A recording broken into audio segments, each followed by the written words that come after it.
তো বন্ধুরা, রাত্রিরে সব খাওয়া দাওয়া কমপ্লিট হয়ে গেছে। দিয়ে আমার এবার কিছু কাজের পালা। কিছু কাজের পালা বলতে, খাওয়া দাওয়ার পরে দেখো তোমার দাদাভাই শুয়ে পড়েছে, মেয়েরাও শুয়ে পড়েছে।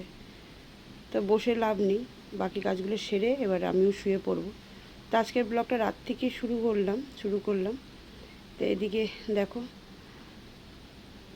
জলটা নিয়ে রেখে দিই তোমার দাদাভাইয়ের মাথার সামনে, যাতে রাত্রিবেলা জল পিপাসা পেলে খেতে পারে। ওখানে একটা জলের বোতল রেখে দেওয়া হয়, কেন বারবার ওঠার থেকে ওখানে টেবিলের সামনে রেখে দিলে একটু নিয়ে খেয়ে নিতে সুবিধা হয়। তো জলটা বেশি আমারই লাগে রাত্রে, তো এইটার মধ্যে হাত ছিল বলে এটা এই করে ভর্তি বোতলটা রেখে দেবো। তো আজকে দিয়ে ব্লগটা শুরু করলাম রাত থেকে, একটা ব্লগ শেষ করার পরে আবার ব্লগটা শুরু করলাম। তো এদিকে মেয়েরা শুয়ে পড়েছে, লাইট ফাইটগুলো সব বন্ধ করে দিই। তো তোমাদের রাত্রিরে কার কার ডিনার হয়ে গেছে কমেন্ট করে জানিও। আমাদের সকলের হয়ে গেছে, মেয়েরা ঘুমিয়ে পড়েছে। দরজাটা দিয়ে দিলাম, দিয়ে এবার একটু মুখ টুকগুলো ধুয়ে নিই। জানো তো, এই রাত্রিবেলা একটু সময়টা পাই, যেটা নিজের একটুখানি একটু ফ্রেশ হয়ে একটু ঘুমানো যায়। কারণ সারাদিন তো কাজের মধ্যেই থাকি। তো এবার আমিও শুয়ে পড়বো, একটু মুখ হাত পাটা ধুয়ে নিলাম। ফেস ওয়াশটা শেষ হয়ে গেছে জানো তো, এমনি জল দিয়ে মুখটা ধুয়ে নিলাম।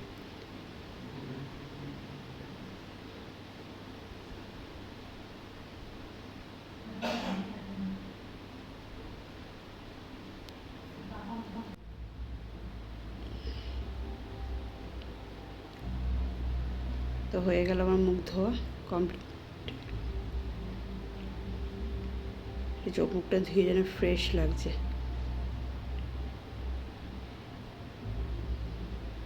তো আজকের মতন এখানেই রাখলাম, আবার দেখা হচ্ছে সকালে। গুড মর্নিং বন্ধুরা, আশা করি তোমরা সবাই ভালো আছো, আমিও ভালো আছি। মুনমুন লাইফস্টাইলে তোমাদের সবাইকে স্বাগত জানিয়ে নতুন একটা সকাল, নতুন একটা ভিডিও শুরু করলাম। তো আজকে শুরু করলাম ব্যালকনি। দেখো, ব্যালকনির জামা কাপড়গুলো প্রচণ্ড অগোছালো ছিল, তো এগুলোকে গুছিয়ে নেব। জানো, এই যে এখনও একটা ওয়ার্ড্রোবের ব্যবস্থা করা হয়নি। যতদিন না করে ওই পাশটা না, ওই প্লাস্টিক ধুয়ে ওই পাশটা সব জামা কাপড় রাখার ব্যবস্থা করেছি। তো এটা ওটা বের করতে গিয়ে নিচে উপর করে মেয়েরা একটুখানি ঘেটে ফেলে, তো এখানটা একটুখানি গুছিয়ে নিই, তারপরে বাকি কাজে হাত দেবো। তো তোমরা সবাই কেমন আছো? আশা করি তোমরা সবাই ভালো আছো, সুস্থ আছো, আমিও ভালো আছি। তো আমার ব্লগটা কালকে রাত থেকে শুরু হয়েছে। আজকের ব্লগটা সারাদিন কী হয় না হয়, যদি তোমাদের ভালো লাগে অবশ্যই লাইক কমেন্ট শেয়ার করো, এই চ্যানেলটার পাশে থেকো, আর এই দিদিভাইটাকে একটু সাপোর্ট করো। তো চলো দেখতে থাকো, সাথে থাকো, সারাদিন কী করি। অনেকটাই অগোছালো হয়ে গেছে, যেন ব্যাগটার উপরে একটা সব চাপানো থাকে, দিয়ে পুরো ঘেটে একদম হয়ে গেছে। তো সব কিছু গুছিয়ে রাখছি, কেন বৃষ্টি আসলেই তো ছিটা আসলেই পুরো ভিজে যাবে। যে যতটা এগিয়ে আসবে, ওই কোনার দিকটা থাকলে অতটা ভিজবে না, যতটা কেন ভিজবেই না, কারণ দিকটা আমি প্লাস্টিক মেরে দিয়েছি।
অনেকটাই ছিল, গোছাতে একটু সময় লাগলো, তা তোমাদের সাথে পুরোটাই শেয়ার করলাম। আর এদিকে বউকির সাথে একটু বক বক করছি, ওর সামনে কলেজে ভর্তি তো সেটা নিয়ে একটু আলোচনা করছিলাম। তো এদিকে দেখো এসির উপরটা না প্রচণ্ড ধুলো পড়ে গেছে, তা ওই জন্য এটা একটুখানি খুলে নিলাম, খুলে ঝেড়ে নিলাম। আর সমস্যা হয়ে গেছে কী জানো তো, ড্রয়িং রুমের যে এসিটা ওটা না এরকম খোলা যায় না, ওটা পুরো সেট করা। ওটা যে কী করে করবো, ওটা কোম্পানির লোককেই ফোন করে জিজ্ঞেস করতে হবে যেখান থেকে নেওয়া হয়েছে যে কীভাবে কী করতে হবে। তো ওটা কোনো রকমভাবে একটুখানি ঝেড়ে দেবো। আর এটা খুলে ভালো করে ঝেড়ে নিলাম। এতে হাওয়া হচ্ছে না, হালকা একদম ঠান্ডা আসছে। কালকে রাত্রিবেলা খুব কষ্ট হচ্ছিলো, তো যার জন্য কালকে দিয়েই ভাবছি যে সকালে উঠে এটা করবো আগে, কেন এটা না করে ঘর পর তো ঝাড় দিতে পারবো না, সেই ধুলোগুলো আবার ঘরের মধ্যে পড়বে।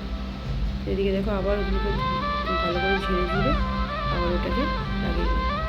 তো ওদিকে আমি বলছিলাম বউটিকে যে কিরে তুই ভিডিও মানে ফোনটা যে ধরে আছিস ঠিক আছে, কিন্তু কথাটা হচ্ছে যে এসির সুইচটা তো দেওয়া ছিল, তো খেয়াল করিস নি, আমিও করিনি, তুইও করলি না, বাই চান্স যদি কারেন্ট মেরে দিত।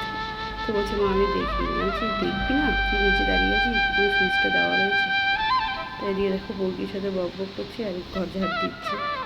বউকি কলেজে ভর্তি নিয়ে খুবই চলছে, আলোচনা চলছে। ও বলছে এটা ট্রেনিংয়ে ভর্তি হবে, তা ট্রেনিংটা ভর্তি হলে সেখানে হচ্ছে 11 মাসের কোর্স, সেখানে 11 মাসের কোর্স করার পরে ওখানে যে কোনো তোমাকে একটা চাকরিতে ওরা বসিয়ে দেবে। কিন্তু এদিকে তো গ্র্যাজুয়েশনটা কমপ্লিট করাটা খুব দরকার, কী বলো বন্ধুরা? তাই বললাম না, তুই গ্র্যাজুয়েশনটা আগে কমপ্লিট কর, তারপরে ওসব চাকরির ব্যাপারে তুই যাবি এগিয়ে। আমার খুব ইচ্ছা তুই কলেজে যাবি। তো এই নিয়ে একটু মেয়েটার সাথে একটু আলোচনা করছিলাম। তো বললো ঠিক আছে মা, আমি কলেজটা কমপ্লিট করি, তারপরে ওসব কথা নিয়ে ভাববো। তো ঘেমে পুরো স্নান হয়ে গেছি, প্রচণ্ড গরম, জানো তো, প্রচণ্ড গরম। আর উপরে ঘর তো পুরো ছাদের রোদের তাপটা আসছে। তো এদিকে বেসিন টেসিনগুলো ভালো করে ধুয়ে নেবো, এগুলো ধুয়ে উঠিয়ে তারপরে ঘরটা ঝাড় দেওয়া হয়ে গেছে, তারপরে ঘরটা মুছে নেবো। এই মেয়ের সাথে একটু আলোচনা করতে করতে কাজও হচ্ছে, ও ভিডিওটা একটু ক্যামেরাটা একটু ধরেও দিচ্ছে। আর একটা স্ট্যান্ড কেনা খুব দরকার, জানো তো, একটা স্ট্যান্ড আমার ছিল, সেটা আমার নষ্ট হয়ে গেছে, নিচের মানে পাইপটা একটু ভেঙে গেছে, যার জন্য একটা স্ট্যান্ডের খুব দরকার। একটা স্ট্যান্ড ভাবছি এই মাসে যদি পারি কিনবো, আর নাহলে এই মাসটা শেষ হয়ে পরের মাসে কিনবো। একটা ভালো দেখে স্ট্যান্ড কিনলে অনেক দিন হয়ে যাবে। স্ট্যান্ডটা আমার ভেঙে গেছে বলতে, স্ট্যান্ডটা আমার ভাঙাই এসেছে, জানো তো, নিচেটা তবুও আমরা একটু এটা ওটা করে চালিয়ে দিতাম, এটা এখন একেবারেই হচ্ছে না। তার মধ্যে নিচের ঘর থেকে উপরে ঘরে আসার সময় এদিকে যে মালপত্রের জন্য আরও যেন স্ট্যান্ডটা ভেঙে গেছে। তো ঠিক আছে চলো, কিছুদিন যাক, তবে কিনে নেবো। এ মাসে সম্ভব হলে এই মাসে কিনে, নাহলে পরের মাসে দেখছি। তো দেখো তোমাদের সাথে কথা বলতে বলতে আমার বেসিনটা প্রায় পরিষ্কার হয়ে এসছে। বেসিনটা তো পুরো সাদা, প্রত্যেক দিন যদি না পরিষ্কার করি, আর প্রত্যেক দিন বলতে কি দুপুরবেলাও একবার করা হয়, আর এদিকে তোমার সন্ধ্যাবেলাও একবার করি। তো ওইদিকে সমস্ত কাজ করে দেখো রান্নাঘরে চলে আসলাম, বাসনগুলো মুছে মুছে সব তুলছিলাম, তুলে রেখে দিলাম। তো এদিকে চলো তোমাদেরকে দেখাবো যে কী রান্না হয়েছে। তো রান্নাটা সেইভাবে শেয়ার করা হয় না, কেন রান্নাটা তো মা করে, তাই জন্য সেইভাবে শেয়ার করা হয় না। যেদিনকে আমি করি সেদিকে তোমাদের সাথে একটু ভাগ করে নিই, সে যাই করে না থাকতে না কেন। তো আজকে দেখো কচু বাটা হয়েছে, মান কচু বাটা, আর কাঁচকলা আলু দিয়ে মাছের ঝোল হয়েছে। আজকে 2 কদিন হয়েছে, আর কিছু হয়নি। তো চলো সে দুপুরবেলাটা তো হয়ে যাবে, এইভাবে রাত্রিবেলা দেখা যাবে। তো মাছ আজকে আনিনি, মাছটা ছিল, ওই মাছটা দিয়ে মাথা করলে কাঁচকলা বা ঝিঙে দিয়ে তুমি তরকারি করে দাও, আর কিছু একটা করে দাও, তাহলে হয়ে যাবে। আর এই দেখো ঘির জন্য দই ভাতের ব্যবস্থা করে দিচ্ছি, ওকেও আজকে দুপুরবেলাও দই ভাত দেবো। আর ওবেলা হচ্ছে কি চিকেন আনলে ওকে সেদ্ধ করে ওকে ভাতের সাথে দিয়ে দেবো। তো চলো ওগুলো দই ভাতটা রেখে দিয়ে দিই, আর বাচ্চাগুলো আরও যেগুলো আছে তাদেরকেও খেতে দিয়ে দিই। সব দুপুর হয়ে গেছে তো সব হাত করে আমার মুখে দিয়ে তাকে বসে থাকে, কখন ভাত দেবো কখন ভাত দেবো। তো 1:30 তো বাজতেই যায়, ওদেরকে খেতে দিয়ে দিই। তো বন্ধুর কাছে দই ভাত দেবো, আর ওদিকে যেমন মাছ ভাত দিয়েছিল মাছ ভাত দিয়ে দেবো, ওদের মাছটা ভাজা ছিল। তো এগুলো মিনি সোনালির জন্য সব ভাত বেড়ে দিচ্ছি, আর গরুটা থালা বেড়ে নেবো। তো আমার এদেরকে নিয়ে সারাটা দিন কাটে, তোমরা তো জানো, এতগুলো বাচ্চা কাচ্চা নিয়ে সংসার। এদিকে দেখো কালিকেও খেতে দিয়ে দিয়েছি, ওদিকে ছোটো বিড়ালগুলো খাচ্ছে, আর বাবাইকে দিয়েছি, বাবাই দই ভাত থেকে মুখ সটকাচ্ছে। আর এদিকে আরও বিড়ি বাচ্চাগুলো খেয়ে নিল। আজকে ওর সাথে খেতে খেতে একটু মজা করছিলাম, ও বারবার করে এসে আমার কোলে কাছে ঢুকে যাচ্ছে খাবে না বলে। তো ওদিকে সমস্ত কাজকর্ম সেরে আমি চলে গেলাম উপরে গিয়ে এবার স্নান টান করে নেবো, কারণ গরমে প্রচণ্ড কষ্ট হচ্ছে, আর ভালো লাগছে না। তা ছুটিকে বলেছিলাম যে জামা কাপড়গুলো একটু ছাদে রোদে দেওয়া আছে, তুলে নিয়ে এসে রাখ। তো ওই জামা কাপড়গুলো তুলে নিয়ে এসে আমি স্নানটা সেরে নিয়ে চলে আসলাম, দিয়ে জামা কাপড়গুলো এবার গুছিয়ে নেবো। তো চলো গুছিয়ে নিই। এদিকে দেখো সব পাটে পাটে সব ভাজ করে যার যা জায়গা রেখে দেবো। আর এদিকে খাওয়া দাওয়ার পরে একটু বিশ্রাম নিই, তারপরে আমার বন্ধুটা আসলো, তো একটু খাবার আনানো হয়েছিল বাইরে থেকে, তো ওরা সব খেয়ে নিচ্ছে। আমি তো আর এসব খাই না, ওরা সব খেয়ে নিচ্ছে। আমরা চা খেয়ে নেবো, চা খেয়ে নেবো। তো বন্ধুরা, আজকে সারাদিনে এই যা দেখালাম এই কাজকর্মই ছিল। আর যেহেতু ব্লগটা কালকে রাত থেকে শুরু করেছি, তো আর বেশি কিছু দেখাতে পারলাম না। তোমরা দেখলে বিকালে চাটা খাওয়ার পরে আমার বান্ধবীটা এসেছিল, তারপরে একটু খাবার আনলাম, ওরা খেলো। আমি তো এসব খাই না, মেয়েরা খেলো। আর তাই এখানে আজকে ব্লগটা শেষ করে দেবো। যদি ভালো লাগে অবশ্যই লাইক কমেন্ট শেয়ার করে চ্যানেলটার পাশে থেকো। আর কেমন লাগছে তোমাদের ব্লগ অবশ্যই কমেন্ট করে জানিও। হ্যাঁ, যেহেতু কালকে রাত থেকে ব্লগটা শুরু করেছি, তো আজকে রাত্রিবেলা বেশি কিছু আর দেখাতে পারলাম না। আজকে রাত্রিবেলা রুটি আর মাংস হয়েছে, তা এখনও খাওয়া হয়নি, এবার খেয়ে নেবো। তোমার দাদাভাই চলে আসলে খেয়ে নেবো, এখনও আসেনি। তো আজকে ব্লগটা এই অবধি রাখলাম। আগামী দিন দেখা হচ্ছে নতুন একটা ব্লগের সাথে, নতুন একটা দিনের সাথে। ততক্ষণ তোমরা সবাই ভালো থেকো, সুস্থ থেকো। Good night. ও আর একটা কথা, এই সেজে গুজে কোথাও যাইনি, একটু ভিডিও করবো বলে একটু সেজেছি, জাস্ট একটু ড্রেসটা চেঞ্জ করে একটা ভিডিও করবো। যদি ভালো লাগে অবশ্যই ভিডিওটা লাইক কমেন্ট করো। ভিডিওটা কালকে আপলোড করবো।